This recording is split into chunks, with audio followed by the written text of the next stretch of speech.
예, 안녕하세요. 세뇌 탈출 73탄입니다. 오늘 그래도 요새는 아침, 저녁으로 좀 찬바람이 돌죠. 계절은 못 속이는 모양입니다. 이제 입추가 지나니까 찬바람이 돌고, 그래도 잠을 좀 주무시니까 이제 좀 기력을 회복하실 때가 된 것 같습니다. 오늘은 요새 이제 미중 사이에 지금 벌어지고 있는 상황이 심상치가 않아요. 그래서, 오늘은 이제 아무래도 이게 미중 일종의 전쟁인데요. 이게 옛날 같으면 전쟁입니다, 사실은. 근데, 이 미중 전쟁이 어떤 양상으로 전개되고 있는지 세계 차원에 걸쳐서 나눠보는 3부작 중에 첫 번째 파트. 전쟁은 아름다워라. 역설적인 표현이죠. 어떻게 전쟁이 아름다울 수 있겠습니까? 그러나 이따가 듣다 보시면, 그나마 다행이다. 아름답구나. 그런 생각이 드실 겁니다.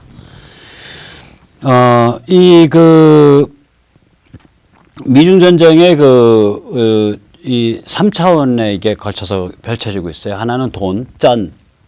두 번째는 정신, 마인드. 세 번째는, 권, 지역, 그러니까 세력권, 그러니까 sphere of influence, 영향권. 이 셋의 3차원에 걸쳐서 전쟁이 벌어지고 있습니다. 이미 보시다시피, 무역전쟁, 관세전쟁 붙었을 때 제가 이게 일방적 게임이어서 사실은 관세 폭격이라고 봐야 된다. 그런 말씀을 드렸지만, 전의 전쟁은 이미 일방적 게임인 것이 드러났습니다. 이미 관세 폭격이 진행되고 있고요. 이 관세 폭격이 진행되면 이제 아직 결과가 나온 게 아니에요. 이게 결과는 점점 더 아파져요. 결과는 뭐냐? 중국의 생산량이 줄어들고 중국의 공장이 문을 닫고 공장들이 중국이 아닌 다른 나라로 이전을 가고 이게 가속화된다고요. 이미 그런 현상이 있었거든요. 우리나라만 봐도 이미 새로운 공장을 지을 때는 중국이 아니라 베트남이나 인도네시아나 동남아로 가는 현상이 두드러졌었다고요. 지난 몇 년 동안에. 그러니까 가속화되는 거죠. 그러니까 생산기지 폭격으로 나타나는 겁니다. 여기에 아직 미국이 칼을 안 빼들었는데 약간씩 지금 조짐이 보이거든요. 금융폭격이 우선 간접적으로 있을 겁니다. 이따가 간접적 금융폭격이 무엇인지 말씀을 여쭈도록 하겠습니다. 두 번째는 마인드의 전쟁이죠. 이게 무서워요, 사실은. 하나는 이제 지재권이나 테크놀로지 폭격이죠. 이게 이제 중국이 사용하는 물건들에 대해서 상품이나 혹은 하이테크에 대해서 지재권을 계속 추적을 해서 산업 스파 이런 거 막아내고 계속 청구하는 그런 것도 있고, 다른 한편으로는 중국의 첨단 기업 사냥을 블록하는 거죠. 이미 미국이 몇 차례 이런 거 블록했었죠. 그래서 그런 거가 하나가 있고요. 그 다음에 이제 이 마인드 게임에서 가장 중요한 것 중에 하나는 중화 패권 이데올로기를 작사를 내는 겁니다. 이 중화 패권 이데올로기는 이제 시진핑 본인의 용어로는 중국몽, 그러니까 차이나 드림이라고 불리죠. 중국의 꿈. 우리 어감으로 하면 꿈은 이루어진다 할 때 그런 꿈이에요. 그러니까 차이나 드림. 그러니까 중국이 미국을 압도하는 세계 최강의 슈퍼파워가 조만간 된다라는 그런 이제 그런 비전입니다. 그러니까 중국몽을 이번에 완전 박살내는 그런 이데올로기 전쟁이 있을 거예요. 또 중국이 이때까지 주장해온 대국 굴기. 그러니까 중국이란 커다란 나라가 말하자면은 그러니까 비천한 그런 비참한 처지에 있다가 이제 몸을 일으켜서 신분이 높아졌다. 이게 이제 높아지게 된다. 이게 대국 굴기거든요. 그 다음에 중국 제조 2025. 그러니까 2025년까지 첨단 분야에 있어서 중국의 독자 기술, 세계 최첨단의 기술을 확보하겠다.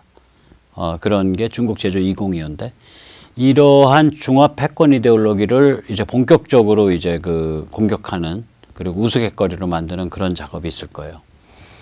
그 다음에 세 번째가 중국 역사 해석 폭격이 아마 있어야 될 겁니다. 이게 이제 우리 같은 경우는 여기 직결돼 있죠. 동북공정이라는 걸로. 이거는 저희가 좀 중요한 문제이기 때문에 중국 역사 해석을 둘러싼 전쟁은 어떻게 진행될 것인가는 3부에서 다루겠습니다. 즉 이러한 정신의 전쟁, 정이 지금 미중 사이에 벌어지는 전쟁의 두 번째 전선이에요. 마지막에 이제 우리가 지정학이라고 흔히 불리죠. 그러니까 영향권을 둘러싼 전쟁이 있습니다. 중국이 이걸 1대1로라 그랬죠. one belt, one road. 그래서 전 세계를 이렇게 연결하는 그런 중국의 그림이 있는데, 1대1로를 미국이 아주 박살을 내고 있어요. 우선 최근 들어서 말레이시아가 중국의 철도 통과를 다 백지화시켜 버렸죠. 1대1로의 굉장히 중요한 요소였었는데, 그리고 파키스탄, 미얀마가 중국과 거리를 두기 시작을 했고요. 그래서 결국은 이제 중국의 이런 영향권에서 지금 가장 중국 파트너로서 미국이 완전히 딱 점을 찍어서 지금 두 개로 공격하고 있잖아요. 이란하고 북한. 이란과 북한을 이제 중국의 영향권에서 두 개의 나라로 타겟을 찍어서 공격을 하고 있죠.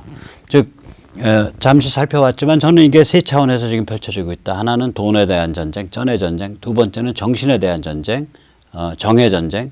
세 번째는 세력권, 영향권에 대한 전쟁, 권의 전쟁. 이 세 개의 차원에서 미중 전쟁이 전개되고 있다. 이런 말씀을 여쭈고 싶습니다.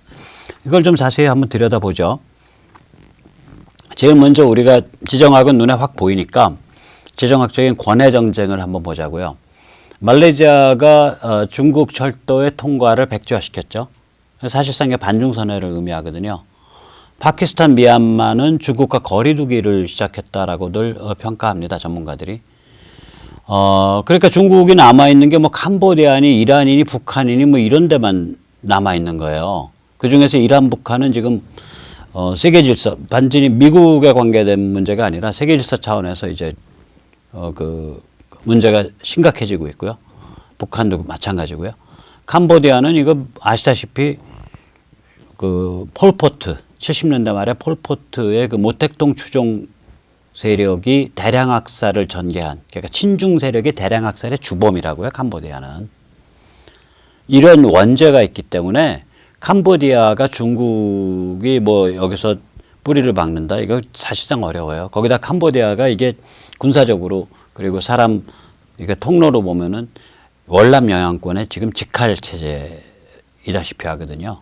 그러니까 결국은 이 1대1로에서 중국이 권의 전쟁에서 중국이 거둔 게 없는 거예요. 겉으로는 화려한 듯한데 한번 더 보시죠. 지금 이란에 대해서는 미국이 원샷 투킬 정책을 취하고 있어요. 원샷 투킬이라는 게 뭐냐면 이란 석유 사가면 누구든지 작살내겠다라고 미국 공개 선언을 하고 있잖아요. 그러면은 이란도 작살나는 거고 이란 석유, 이란 원유에 대해서 의존도가 높은 중국과 같은 나라도 작살나는 거예요. 이제 원유 수급 체계를 바꿔야 된다고요. 순간적으로. 그 원샷 투킬이죠. 북한은 잘 아시다시피 한편으로는 그러니까 최대 압박과 협상 드라이브를 가지고 밀어붙이고 있고 다른 한편으로는 언제든지 전쟁에 돌입할 수 있는 체제를 나날이 다져가고 있잖아요. 그러니까 손바닥 뒤집으면 전쟁인 상태로 몰고 가고 있다고 이게 지금.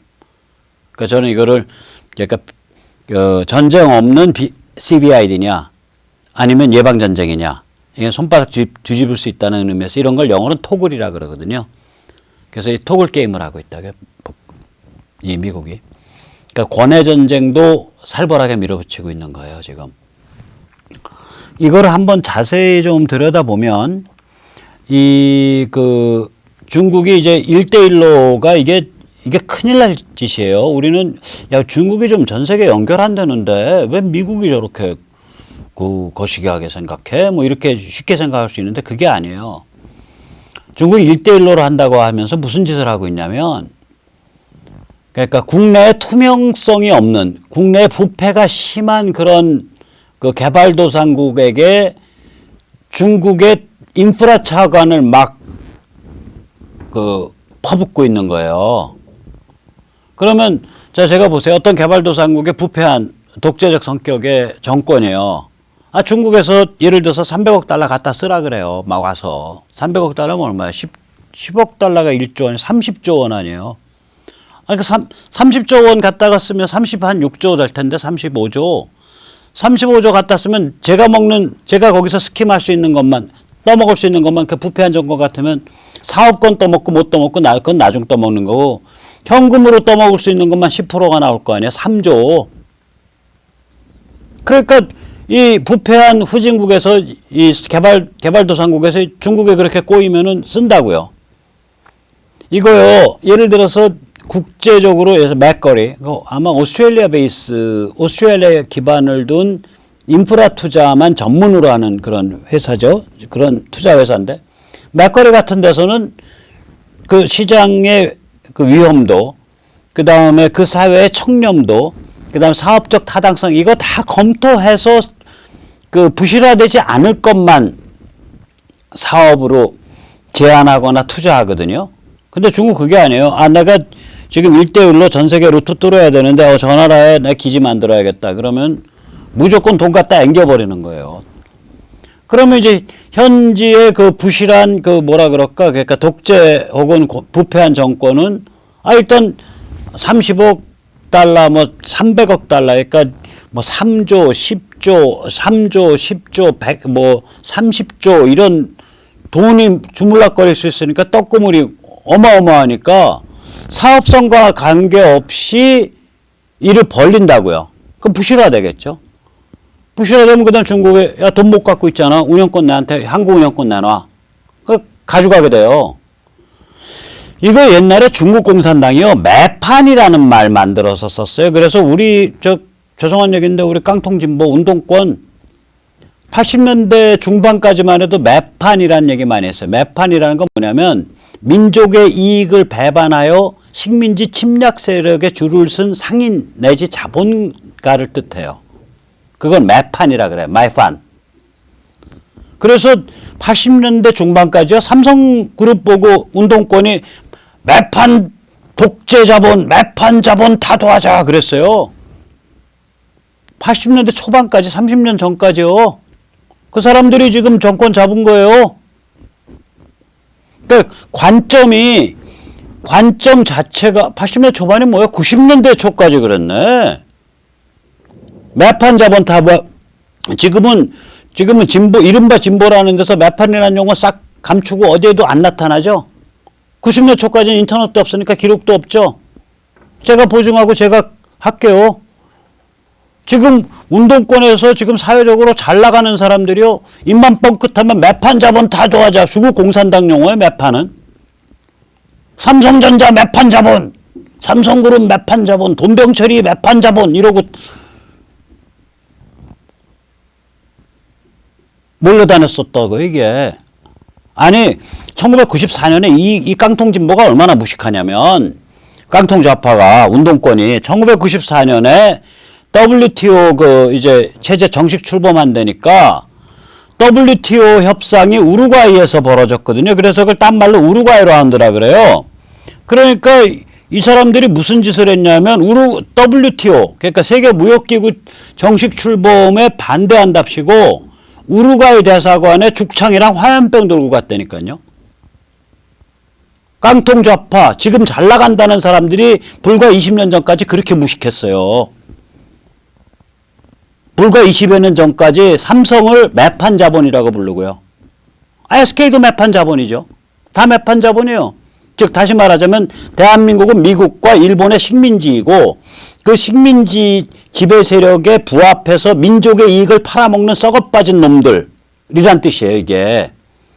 그럼 거꾸로 말해보자고요. 지금 중국이 예를 들어서 파키스탄에 가 예를 들어서 어디 아프리카 그 케냐 같은 나라에 가서 야 우리가 돈 줄게 10조 줄게 너 그래서 동사판 벌리면 네가 거기서 1조 빼먹을 수 있잖아.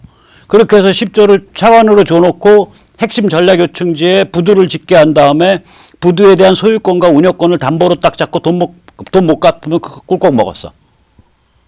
아니 제국주의를 제국주의에 협조하는 현지 세력이라 그래서 매판이라고 불렀던 중국 공산당이 중국보다 훨씬 못 사는 부패한 체제에 가서 돈 쓰라고 꼬드겨서 돈 줘놓고 거길 매판화 시킨 거잖아요. 이거는. 그 매판 유도네. 그 왕서방의 매판 유도 전략인 거예요. 이게. 그렇게 해서 이 유도 전략에 빠진 나라 지부티, 키르기스탄, 타지키스탄, 라오스, 몰디브, 몽고, 몬테네그로, 파키스탄 620억 달러 밀려 있어요. 지금 IMF 구제금융 신청한다고 준비하고 있어요. 스리랑카는 이미 한국 운영권 넘겼고요. 이제 문제는 뭐가 되냐면 IMF 구제금융을 이런 나라들이 다 신청한다고요. 그러면 자 보세요. 무슨 일이 벌어졌냐. IMF 미국이 주도하는 세계 개방적 세계 시장 체제가 주도하는 IMF가 부실 채권은 떠안고 전략 자산은 중국이 집어먹은 거 아니에요, 결국. 결론은. 그러니까 중국은 채권은 건졌고 자산은 자산대로 먹었고. 이거 그대로 방치하면 그렇게 된다고요. 그러니까 엊그저께 미국 상원의원 16명이 여기 아마 공화민주 다 있을 거라고요. 문우신 재무장관에게 질문을 했어요. 이런 일이 진행되고 있는데 우리가 그 IMF 구제금융 우리가 어떻게 이거 지원해야 되는 거 어떻게 되는 거야? 이거 방법 없냐? 우리가 호구냐? 이런 게 깔려 있기 때문에 미국이 중국대로 포식자적 행태라고 부르는 거예요. predatory behavior라고. 약탈적인 행태잖아요. 그런데 이렇게 해서 약탈할 것 같아요. 중장기적으로는 중국 패배합니다. 결국 채권은 채권대로 부실화돼서 날아가고 한국 운영권은 운영권대로 모두 상실하게 될 거라고. 왜냐? 중국이 항구를 운영해야 되는데 거기 물동량이 있어야 항구가 제대로 운영되죠. 그럼 항구가 폐허해야 될 거 아니에요. 그 중국도 현찰 급해지고 미국이 중국 경제 목조력이 딱 들어가면 그럼 항구 운영권, 항구에 대한 연거권 헐값에 맥거리 같은 회사에 팔아야죠. 부실 채권으로. 그러니까 이런 게임 해가지고 장기적으로 이익 볼 수가 없다고요. 그렇게 이익 못 보게끔 만들어 갈 거라고요. 미국 주도하는 개방 세계시장 체제가. 그러니까 이게 중국이 황당한 짓을 하고 있는 거예요, 지금. 이렇게 해서 1대1로라는 게 지금 1대1로 여기 보이는 이 루트요. 이 루트에 이거 옛날 지도인데, 물론. 이 루트에 군데군데 등장하는 모든 나라를 다 이렇게 해서 속된 말로 낚시 코를 꿰은 거예요. 막대한 차관 줘갖고 부실화시키는 그 핵심 그게 항구든 공항이든 인프라든 철도든 이거 짓게 만든 다음에 그거 혼랑. 그렇게 해서 1대1로 만들겠다는 건데 이게 얼마나 황당한 생각이냐고요. 아니 지금 중국 자체가 내부 식민지 아니에요. 중국의 내륙에 가면 일반 생활 수준이 아프리카 대부분 지역보다 낮아요. 해안 지역에 가면 아시다시피 농공 아닙니까? 호족은 자기 태어난 고향인 내륙에 있고 불법으로 거주하고 있는 상태잖아요. 해안 지역에. 거기다가 해안 지역도 좀 자리 잡은 원래 사람들은 소수는 굉장히 높잖아요. 자, 그럼 해안 지역은 추석이나 아시잖아요. 추석이나 설에 심천 가보셨어요? 동관 가보셨어요? 유령의 도시가 돼요. 유령의 도시. 다 그 불법 노동자들, 그 거주자들이 전부 고향 가버리니까 도시가 유령 도시예요, 그냥. 썸칫하다고요. 차 한 대 안 다니고 사람 하나 안 보여요. 심천 같은데, 동관 같은데. 추석이나 설, 그 중국 대명절에 가면.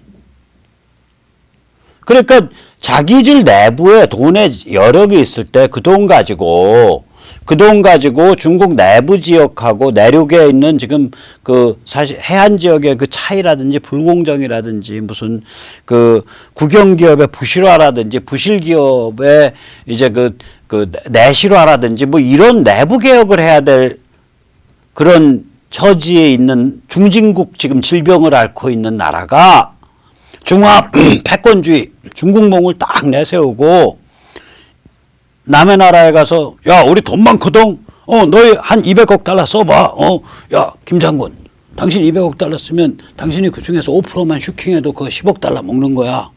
그래 쓰게 만들고 부패한 자들로 하여금 쓰게 만들고 그래서 아무렇게나 투자해서 결국 투자가 다 부실화되니까 야 돈 못 갚으니까 그 철도 항만 그거 다 우리한테 넘겨. 그래서 홀랑홀랑 먹겠다 이거거든. 이게 먹힐 게임이냐고요. 이 코스 따라가면서 다 그 게임 해온 거예요, 지금까지. 시진핑이가. 그러니까 미국 빡치죠. 빡치니까 이제 와서 부실화돼가지고 이제 파키스탄은 620억 달러 밀렸어요. 620억 달러가 얼마? 우리나라 70조. 밀렸으니까 이제 눈앞이 캄캄하니까 IMF 구제 신청한다 그러니까 미국 쪽에서 야 우리가 호구냐? 그 우리가 너희한테 구제 금융해주면 너희는 중국한테 결국 채권은 채권대로 보장해 주는 거고 우리만 호구되는 거 아니야? 우리가 어떻게 해야 되냐? 이러고서 내부적으로 얘기를 하고 있다고요 이미. 그리고 한편으로는 중국 딱 목줄을 죄고 있단 말이죠. 그러니까 이 시진핑이 어마어마한 짓을 저질러 놓은 거예요. 그게 이제 다음번 세뇌 탈출의 전쟁의 기원이 시진핑 집단이 도대체 어떤 성격의 집단이고 무슨 짓을 저질렀는지를 좀 더 살펴보는 어떤 성격의 집단인지 그러게 전쟁의 기원이 됩니다. 자, 그러면 이제 이걸 한번 보시죠. 지금 중국의 그러니까 제가 말씀드린 건 뭐냐면 아까는 권의 전쟁과 쩐의 전쟁이 엮여 있다. 돈의 전쟁과 1대1로라고 불리는 그 세력권의 전쟁이 엮여 있는 거다, 서로. 그 세력권을 확보하는 방법으로 돈을 부패한 현지 정권에 지르고 차관으로 제공을 해주고 그게 부실화된 틈을 따라서 지정학적으로 전략적인 항구나 뭐 철도나 기타 등등 주워먹는 방법. 그런 식으로 지금 1대1로 하겠다고 해온 거다. 그런 황당한 짓으로. 거기다가 이제 부실화돼서 이제 국가 경제 부도날 것 같으면 야, IMF 가면 채권자로서의 입장이 강화되니까 자기는 그럼 전략 자산도 먹고 채권도 먹고 꽁도 먹고 알도 먹고. 이게 될 게임이냐고요, 이게. 그걸 지구를 뺑뺑 돌아가면서 지구의 반바퀴를 그렇게 둘르겠다는 건데 빡치는 거죠. 미국 입장에서는. 우리가 호구냐 이렇게 되는 거지. 너 우리 호구로 봐? 그렇게 되는 거예요. 이게 게임이. 이게 심각한 게임이라니까 지금. 자, 그러면 근데 이게 정신의 전쟁은 더 이제 살벌해진 거예요.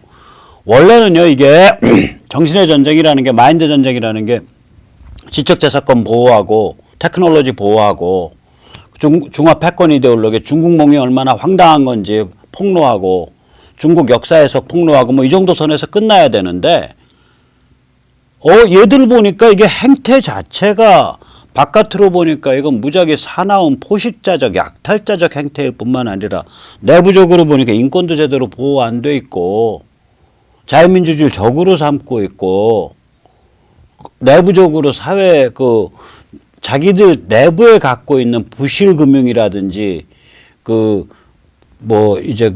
공해라든지 이런 문제에 대해서 거의 손도 못 쓰고 뭐 이러면서 몸집만 불리면서 얘들이 이렇게 날뛰냐. 그러니까 야 너희들한테 좀 세상 사는 법 좀 가르쳐 줘야겠다. 너희 길 좀 들여야겠다 이렇게 나오는 거예요. 그러니까 정의 전쟁이 관의 전쟁이 되는 거라고요. 관점. 가치관, 관점을 너희한테 가르쳐 주겠다 이렇게 돼 버리는 거예요. 강요해서. 배우기 싫어? 오케이. 배울 때까지 그럼 좀 당해봐. 이게 관점 뭐겠냐 이거예요. 저는 여기에 이름을 한번 붙였어요. 이거 포윈이다 이거예요. 첫째 F. 공정, fairness. 아니 남의 나라에 차관을 주려면 그 나라가 정상적인 나라인지 정상적으로 빚을 갚을 능력이 있는 건지 그게 사업성이 있는 사업인지 그렇게 공정하게 따진 다음에 페어한 상거래로 차관을 줘야지 그냥 매겨놓고 부패한 현지 정권에서 차관의 한 5% 10%쯤은 바로 현장에서 회쳐먹고 나머지는 또 사업권으로 회쳐먹고 그래가지고 사업은 부실화되면은 그 군사전략적 가치를 갖고 있는 지정학적 가치 갖고 있는 자산 그냥 꿀꺽 가겠다는 거고 뭐 이런 거래가 어딨냐. 거기다가 더 황당한 건 그렇게 그 나라가 그렇게 해서 부실채권에 몰려가지고 IMF 부도나게 되면 채권은 전부 IMF로 부담시키고 그러면 그 돈 가지고 중국은 채권 상당 부분 보전받고 전략자산은 전략자산대로 꿀꺽하고 야 이게 공정한 게임이야? 우리가 너의 호구냐 이렇게 되는 거예요 이게. 두 번째는 뭐냐 개방이 있다고 해. 오픈네스. 너 그런 식으로 폐쇄적으로 해서 그 불공정한 게임 하는 거 아니야. 불공정한 게임을 하려면 폐쇄를 시켜야 되잖아요. 예를 들어서 원칙적으로 보면 차관은 차관대로 가는 거고 공사는 공사대로 공정하게 입찰해야 되는데 뜯어먹어야 되니까 그 먹이사슬 구조에 맞춰가지고 중국 기업, 현지 기업 짜갖고 다른 거는 입찰 자격까지 싹 끊어버리고 자기들끼리 헤쳐먹는 구조 될 거 아니에요, 당연히. 그래야 뜯어먹죠. 그래서 오픈네스. 그 다음에 W는 뭐냐면 위닝 프로스페리티라고 인류 공영이 돼야 된다고요. 지금 중국의 1대1로를 위한 이런 식의 대규모 물량 공세는 현지 로컬 정부도 망치고 중국도 피보고 그것의 군사적 의미 때문에 다른 나라들도 압박받고 지금 중국이 그려놓고 있는 잠깐만요. 이건가? 이거 제가 그 지도를 안 갖고 왔네. 중국이 그려놓고 있는 지금 그 자기 영해권이라고 주장한 거 보면요. 대만 바깥쪽부터 시작해서요. 그 열도, 무슨 열도죠? 그 일본이랑 붙은 게. 그게 류구 열도 일부거든요. 대만 오른쪽 위에 있는 거. 거기부터 시작해서요. 저기 베트남 앞까지 바다에 인도네시아, 말레이시아 앞까지 가요. 그걸 자기 영해라고 주장하고 있는 게 지금. 그럼 어떻게 되냐? 한반도 우리나라로 오는 배는 저기 바깥으로 필리핀 바깥으로 돌아다녀야 돼요. 필리핀 바깥으로 돌아가지고 저기 어디야 저기 큐슈랑 오키나와 사이쯤 바다 지나서 일본이랑 우리 좀 잠깐 지나갈게요. 쎄쎄쎄 하고 지나가고 들어와야 된다는 소리 이게. 거의 그렇게까지 그림 그려놨어요 지금 그림을. 그럼 이제 깡패짓 하겠다는 거죠. 21세기에. 다 우리한테 조공 바쳐라 이거야. 그러면서 걔들 한 말이 뭐예요? 옛날에 중국이 다스리던 국제 질서에는 예치라는 게 있었어. 예에 의한 통치가 있었다. 다 조공 바치고 다 이렇게 해서 통치 질서가 잡혔다. 이따우 소리를 그 관변학자들이 써갈긴다고요. 따라서 진실 존중 없죠. 생각을 해보세요. 자, 만약에 둘이 서로 공정하고 개방되고 서로 위닝 게임을 하려면 마지막 남는 건 뭐겠어요? 둘 사이에 진실이냐 아니냐 따지는 것밖에 안 남는다고요. 근데 공정하지 않고 폐쇄적이고 그래서 그 안에 있는 인사이더들끼리 헤쳐먹고 그 다음에 집에 예속관계 만들고 이렇게 하려면 뭐예요? 진실은 개무시해야죠 당연히. 그러니까 이게 중국과 미중 전쟁에서 중국과 힘겨루기를 하면서 저절로 이게 가치관의 전쟁이 돼버려요 스스로. 그냥 지정학적 전쟁이 아니라 이건 게임의 룰과 행태에 관한 전쟁이 되기 때문에 정의 전쟁이 관의 전쟁으로 확대된다니까요. 그래서 포윈이라는 가치관을 둘러싼 전쟁으로 확대된다. 그래서 제가 전쟁이 아름답다는 거예요. 왜냐면 전, 정, 권 3차원 전쟁이 아름답다는 거예요. 이게 사실상 옛날 같으면 세계대전급 사안이에요. 항상 세계대전은 이랬잖아요. 신흥 패권 국가가 기존 질서에 도전하는 거 아니에요. 세계 제1차 대전이라는 건 프랑스, 러시아의 축을 끊고서 독일 제국과 오스트리아, 헝가리 제국과 오토만 제국이 끊고서 쫙 라인 만들겠다고 서쪽으로는 프랑스를 치고 오른쪽은 러시아 제국을 친 거거든요, 이게. 그러니까 이 신흥 패권 국가가 기존 질서를 도전한 그런 사건들이고 제2세계 제2차 세전은 나치나 파시즘이 워낙 사람을 가축몰이 하듯이 잡아 죽인 그런 측면이 강하게 부각돼 있지만 그건 그거고 이 세계 그 파워게임의 상으로 보면 결국은 제1차 세계대전에서 배상 물려가지고 나라 거덜나게 돼서 사회 해체되니까 야 우리가 왜 돈 갚냐 그러고 깡짜 버리고 크게 나라 만든 다음에 야 우리가 동구 다 먹어야겠어. 거기 독일인들을 위한 레벤스라움이야. 그러니까 room for life. 생명 공간이야. space for life. 이러고서 그냥 밀고 들어왔다가 39년 41년까지는 그거 주워 먹고 프랑스 주워 먹고 딱 영국이랑 싸우는 거 2년 동안 한 다음에 41년에는 소련이랑 비밀 조약이 잔뜩 달려 있는 그 독소 비밀 조약, 독소 불가침 조약 깨버리고서는 소련까지 치고 들어갔죠. 41년 가을부터인가에는. 그러니까 이것도 보면은 결국은 그 신흥 국가가 기존 질서에 대한 도전이거든요. 근데 이번에는 이런 전쟁이 아니라고. 이게 뭐 그러냐면 다른 여러 나라보다도 워낙 미국이 대변하는 글로벌 질서의 힘이 강하고 아까 봤듯이. 그 다음에 두 번째는 뭐냐면 미국 한 나라의 패권 질서가 아니고 굉장히 고도화된 미국 주도의 글로벌 질서예요. 그러니까 중국이 이건 싸움을 걸 수 없는 것을 향해서 싸움을 건 거예요. 시진핑이. 왜 그럼 시진핑이 그 도라이야? 그 사람 괜찮은 사람 아니야? 사실상 도라이라는 걸 다음번에 말씀드릴게요. 달라요. 그러니까 시진핑이 언제 2012년 11월 달인가 권력 잡았잖아요. 그러니까 등소평 이래 2012년까지 약 30여 년의 시대를 지배한 중국 공산당의 지배 세력하고 지금 시진핑하고는 완전히 결이 달라요. 그래서 대형 사고가 난 거예요, 이게. 다음번에 그 얘기 말씀드리려고요.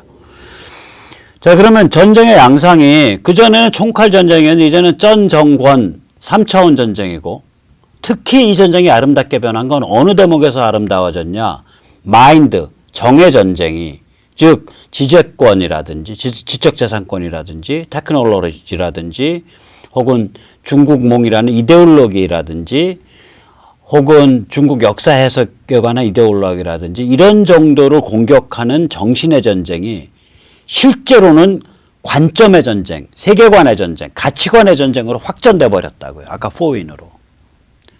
공정한 거, 개방적인 거, 그 다음에 어느 나라 어느 민족이든 서로 윈윈하면서 공동 번영할 수 있는 게임의 룰, 그리고 마지막으로 진실 존중.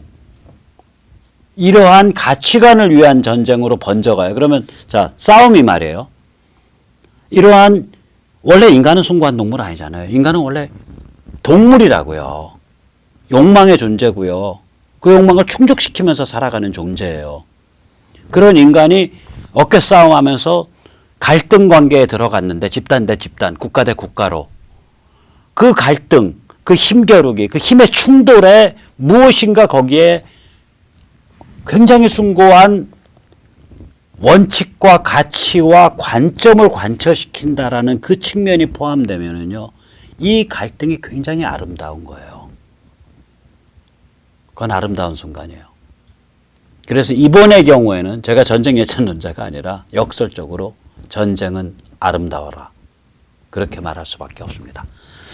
자, 다음번 세뇌 탈출에는 전쟁의 기원, 그러니까 정확히 표현하면 시진핑 집단이 도대체 어떤 성격의 집단인가에 대해서 잠깐 짧게 말씀을 올리겠습니다. 그럼 날도 더운데 오늘은 여기까지 모시고요. 다음 주 월요일 날 잠깐 뵙겠습니다. 예, 감사합니다.